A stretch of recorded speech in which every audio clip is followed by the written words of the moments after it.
¿Qué tal? Les habla Jorge Gestoso. Bienvenidos.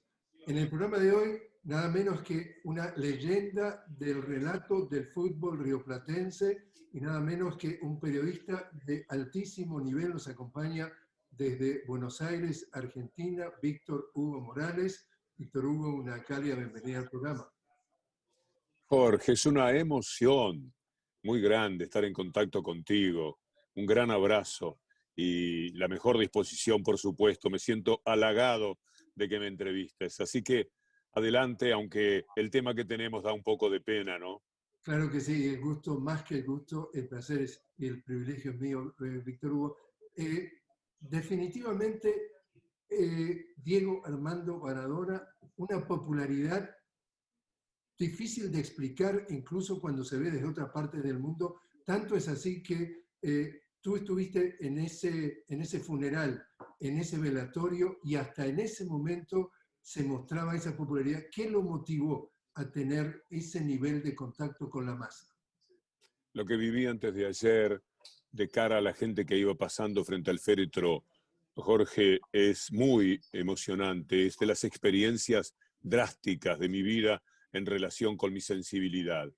Me quebré porque el pueblo le expresaba un amor tan grande. Se paraban un instante nada más. En general lo hacían caminando ante el féretro. Venían con el rostro desencajados, hombres, mujeres, todas las edades, con una camiseta, con una flor, y le iban dejando lo mejor de ellos, pero además le gritaban su amor.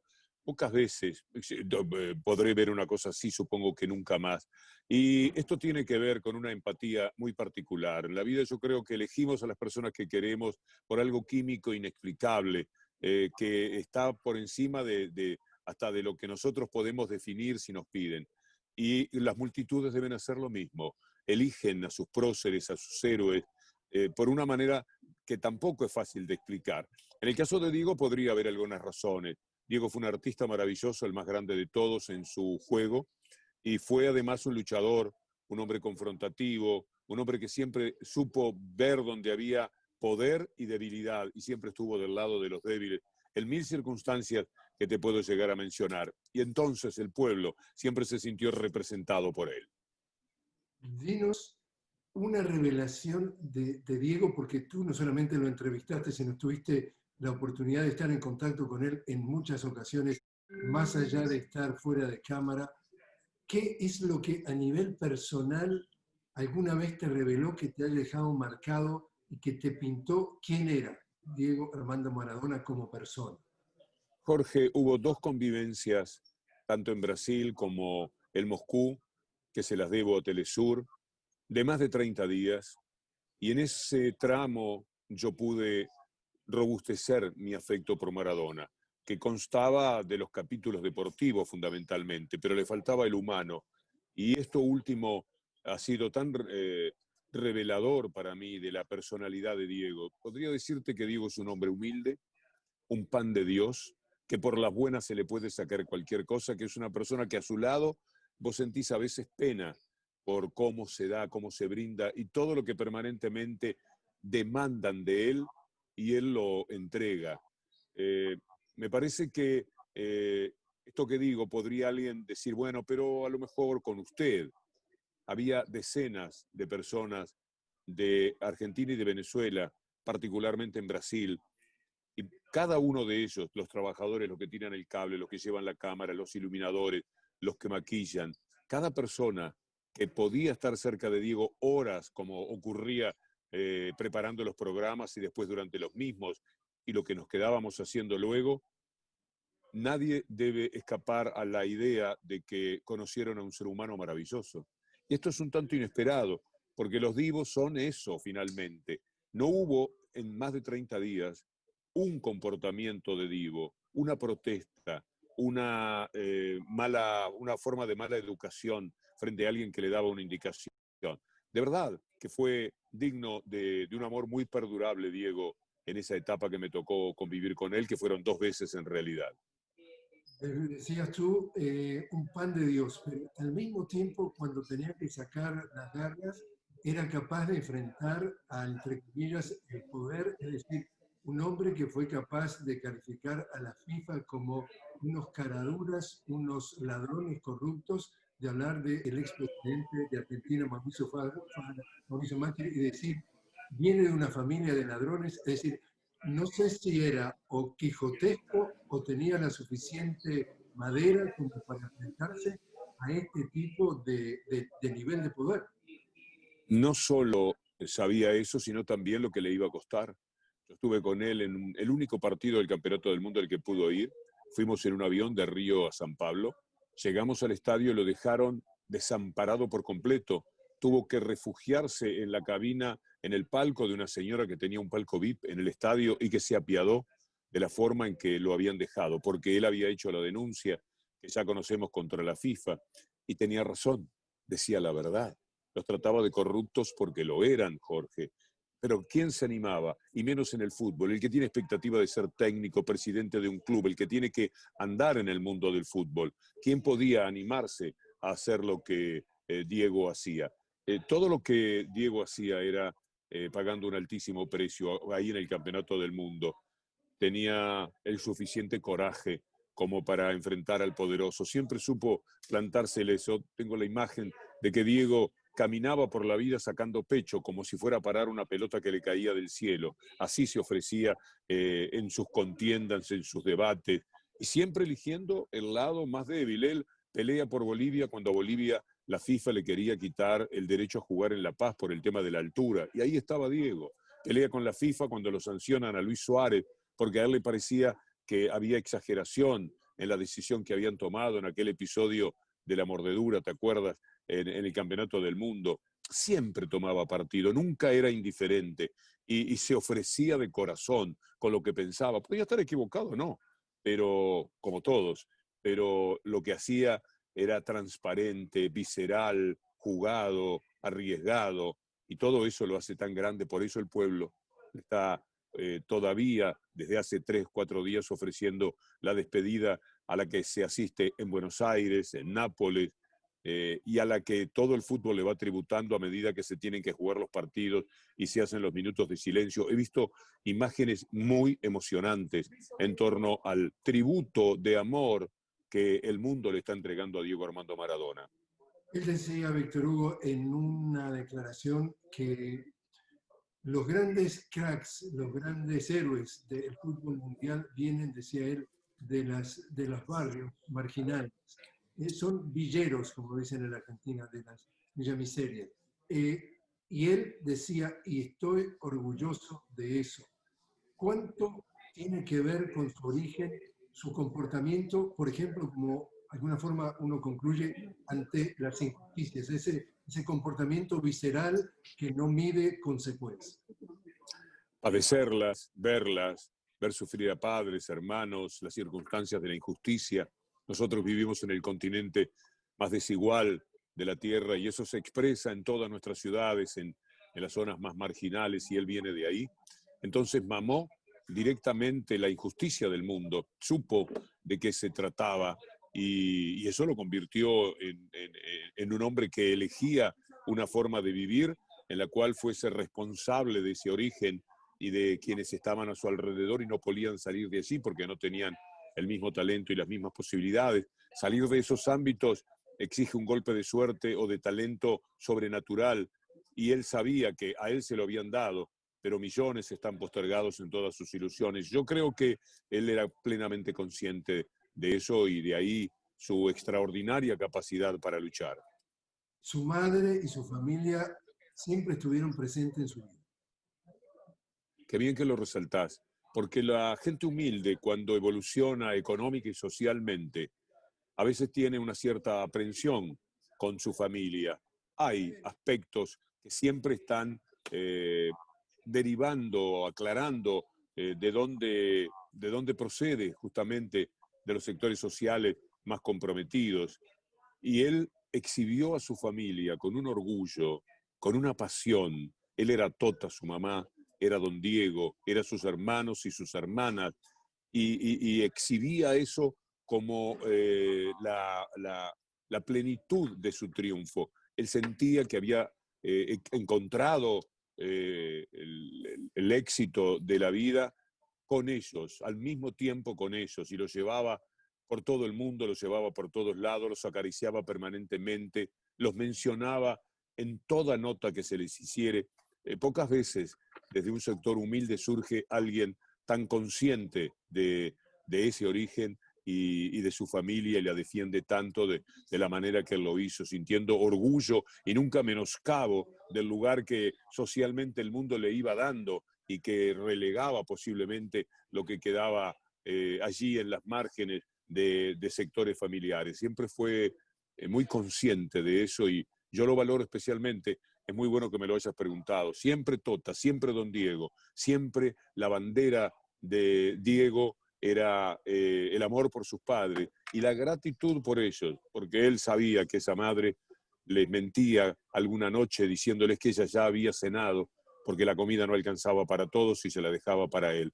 Y esa gratitud por esa madre y por ese padre nunca lo perdió de vista. Y los hombres agradecidos a su familia, a sus amigos, a las circunstancias, a Dios, a mí siempre se me hacen especiales, Jorge. Y luego te invito a hacer una pequeña pausa. Estamos hablando con Víctor Hugo Morales directamente de Buenos Aires, Argentina, sobre la vida y el fallecimiento de Diego Armando Maradona. Nos regresamos.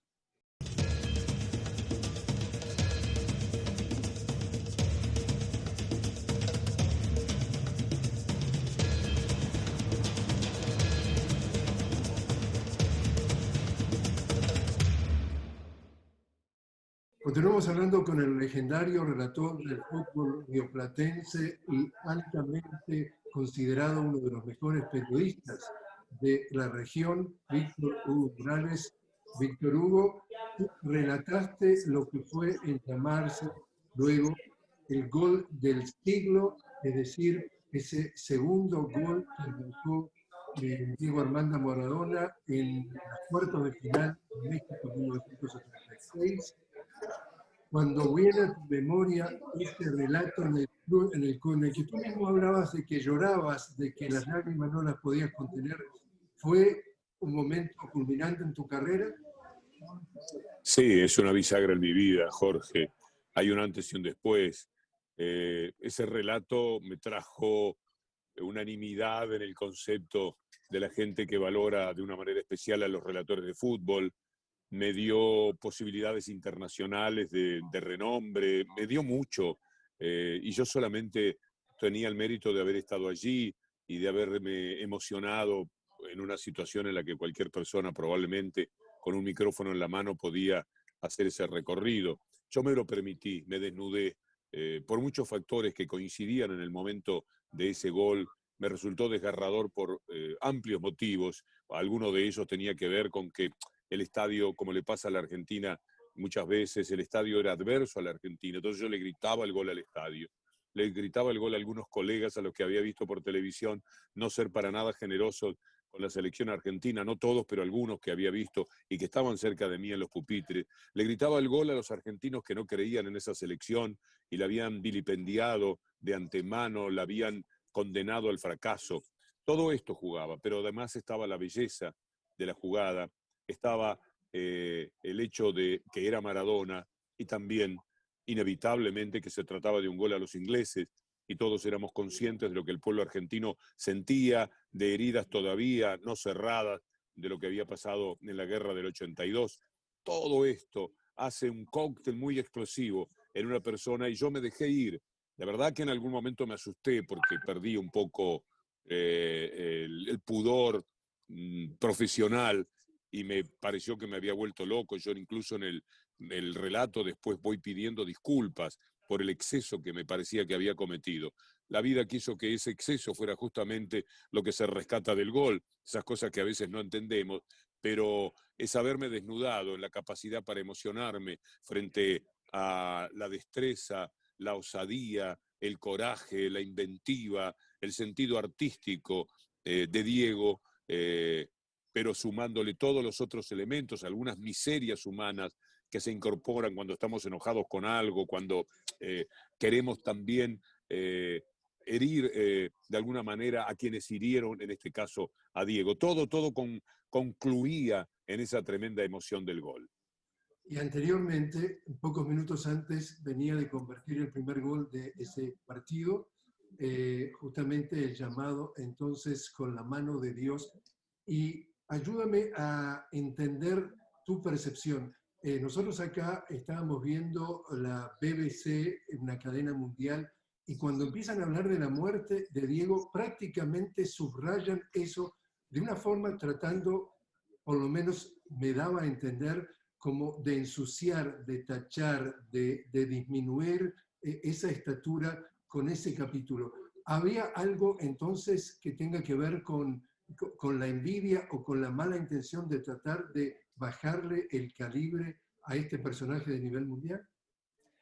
Yo creo que es una anécdota viable de comentarios y de ponderación periodística en el momento en que uno hace el resumen de Diego. Fue tan genial que el gol con trampa más importante de la historia también lo convirtió él. Los ingleses no tienen autoridad moral, como no existe prácticamente en el fútbol. Tendrían que devolver nada menos que un campeonato del mundo que ganaron con una pelota que estaba afuera y el árbitro dio gol y nunca los escuché ir a la FIFA a decir, señores, venimos a devolver la Copa del Mundo porque ha sido injusta la forma en que la hemos ganado. La trampa en el juego es parte del juego. Esto es así. Y Diego fue víctima 1000 veces de 1000 trampas que fueron detectadas y algunas que no. Y esta fue una trampa del juego que él hizo. De todas maneras, a mí me tocó relatar ese gol con una anécdota muy particular que te cuento en pocos segundos. Yo vi que era mano, dije que era mano, en el relato está que yo digo mano, digo con la mano, la pelota entra, yo grito el gol por obligación informativa, pero inmediatamente empiezo a decir que el gol fue con la mano, que los ingleses tienen razón en sus protestas, que el árbitro no lo advirtió, etcétera. Sostengo eso porque periodísticamente no podía hacer lo contrario, dado lo que yo había visto. Acto seguido le pregunto a mis compañeros en Buenos Aires si efectivamente el gol había sido con la mano. Y lo curioso es que uno de ellos, un gran profesional, me dijo, Víctor Hugo, el gol fue de cabeza. Es decir, hay un ángulo de la televisión en que es muy difícil captar que fuera mano. Cuando este compañero me dijo que el gol había sido de cabeza, de verdad, yo creía que la tierra me tragara. Después pude ver en algún monitor y ratifiqué la convicción que yo había tenido en el golpe de vista. A mí ese gol me reconcilia mucho con mi condición de periodista, que pese a la alegría y a estar transmitiendo algo muy fuerte y muy importante, decía lo que correspondía. Estoy de ese gol especialmente orgulloso justamente por el comportamiento periodístico que tuve frente al mismo. Pero que no protesten tanto. La trampa es parte del juego y hay un árbitro que es el que tiene que captarla. Todas las que no captaron contra Diego pasaron y nadie ha dicho absolutamente nada y no piden un andar atrás de las imágenes para corregir todo como si ahora tuviéramos un VAR. El VAR sirve para los partidos de ahora, pero no para la historia. Entonces de España al Napoli y para muchos se mete con la mafia y allí se arruina la vida y pasa en definitiva sin saberlo a prácticamente hacer una sentencia de su muerte de estos días pasados. ¿Realmente fue un error que le costó la vida? Yo creo que la vida de Maradona es insoportable en términos normales, que no se puede sobrellevar, que la carga que le dan a los hombres de talento en la historia y en el mundo los lleva a ese tipo de situaciones límites. Yo humanamente lo comprendo, no lo juzgo, lo evalúo como el jugador y como el ser humano. En el jugador el artista y en el ser humano el hombre generoso, familiero, eh, respetuoso de los códigos de la relación con los amigos. Lo que pasó allí es parte también de la realidad que le tocó vivir a Diego, pero a mí no me le genera menoscabo el concepto general de Diego por lo que tuvo que padecer. Yo creo que ese tipo de ayudas, de desesperación que se puede tener cuando lo humano queda excedido por las circunstancias que le toca vivir, se me hace comprensible. No me animaría a juzgarlo, habría que estar en el lugar de él. En cuanto a la mafia, todos hemos tratado gente de la mafia sabiéndolo, no sabiéndolo, ellos saben filtrarse, acercarse, eran futboleros, estaban cerca de él, una invitación de una persona que tiene una vida legal, una vida normal, no hay motivos para no aceptarla. Y me parece que esa circunstancia le daba a Diego la plenitud de hasta dónde podía llegar, porque de verdad que uno imagina a los hombres de la mafia como de vuelta de todo, y que ellos tuvieran la capacidad para admirarlo a Diego de esa forma, posiblemente se convirtiese también en un motivo de orgullo para él, aún siendo esto discutible. Por tanto, el de Diego, me duele lo que le pasó, él mismo lo ha dicho, por eso es que me animo a mencionarlo. Él hace bromas, alguna vez dijo, hablando de sus adicciones, en un reportaje le dijo al entrevistador, ¿ustedes se imaginan qué jugador pude haber sido yo? Porque él era consciente de las muchas ventajas que dio. Y ahí está lo sublime del artista, que dando todas esas ventajas, Jorge consiguió ser igual el más grande, porque ya cuando él llega a Nápoles, sí, cuando bien digo, cuando llega a Nápoles ya tenía los problemas que venían de arrastre en Barcelona, no fue ni la mafia ni Nápoles la que lo llevó a ese problema. Igual él llega a México y consigue ser el México y durante todos los años, hasta el Mundial 90 y un poco más todavía, el más grande futbolista de ese tiempo y luego en el balance general de todos los tiempos. Por último, Víctor Hugo, desde el punto de vista político, él siempre se sintió cercano a los movimientos y a los presidentes progresistas. Estamos hablando de, lo vimos con Castro, con Lula, con Dilma, con Maduro, con también Correa, con Evo. Decía que él tenía un amuleto, el amuleto era su héroe, el Che Guevara, y también está por quedar ahora un legado, una leyenda de él.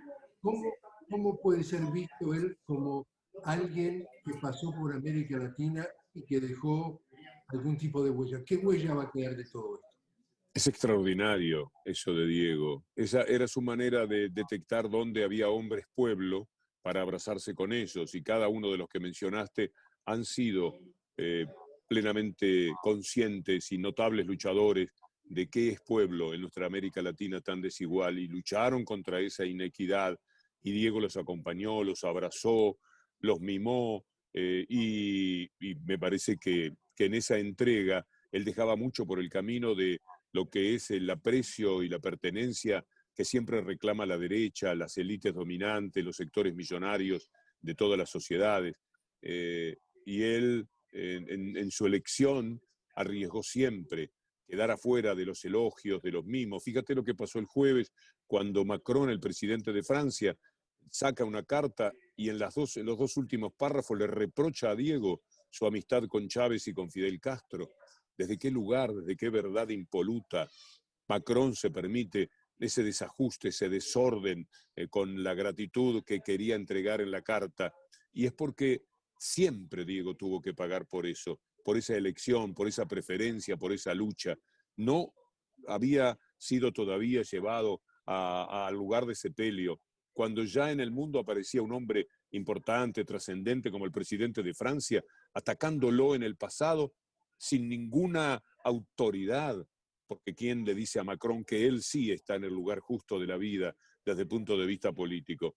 Y Diego hizo todo eso sabiendo qué caro lo pagaba, el rechazo de los sectores periodísticos dominantes, siempre que pudieron dañarlo, lo hicieron. Cuando atacás a Maradona tenés que hacerlo cuidadosamente, porque después vienen las glorias que se te tiran encima. Pero cuando Diego dejó de jugar y cuando Diego dejó de dirigir, siempre le jugaron muy en contra a los sectores periodísticos de la derecha, de la zona neoliberal de nuestra América Latina. Todo eso lo pagó. Muchos de los padecimientos y de los sufrimientos de Diego tienen que ver con la versión mezquina, sesgada y muchas veces mentira respecto a lo que él hacía o dejaba de hacer. Fue atacado, fíjate vos, hasta en el momento en que estaba en el féretro, por un hombre importante del mundo que le quería pasar factura por lo que Diego hizo jugándose entero por sus convicciones. Víctor Hugo Morales, muchísimas gracias por haber estado con nosotros. Jorge, un placer, un gran abrazo. Un abrazo fuerte. Hasta pronto.